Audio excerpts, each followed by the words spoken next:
কিছু কিছু নতুন প্লেয়াররা বলে ভাই আপনি শুধু ওল্ড প্লেয়ার নিয়ে কি বলেন ভাই, ওল্ড ফ্রি ফায়ার এমন কি ছিল যা আপনাদের এত ইমোশন জড়াই আছে? ভাই কষ্ট করে আমাকে একটু জানাবেন, ওল্ড ফ্রি ফায়ারে এমন কি আহামরি জিনিস ছিল যা আপনারা এখনও ভুলতে পারতেছেন না? তাহলে ভাইয়া শুনো, আমাদের গেমটা আগে এমন ছিল যে যা বর্তমানে যদি ওইসব দিনের কথা মনে পড়ে অটোমেটিকই চোখ দিয়ে পানি পড়ে। হ্যাঁ, তোমরা নিউ প্লেয়াররা বলতে পারো ভাই গেমটা তো জাস্ট গেম, এত সিরিয়াস নেওয়ার কি দরকার? হ্যাঁ ভাইয়া, তোমরা গেমটাকে জাস্ট গেম হিসাবে খেলতে পারবা, কিন্তু আমরা এই গেমটাকে গেম হিসাবে খেলি নাই, আমাদের জীবনের একজন সঙ্গী হিসাবে খেলছি, যা এখনো ভুলতে পারতেছি না।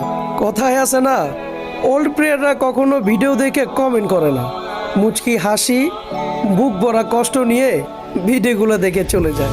হ্যাঁ ভাই, অনেক তো ভিডিও দেখে চলে গেছেন, আজকে বুক ভরা কষ্ট নিয়ে একটা কমেন্ট করে যায়েন তো।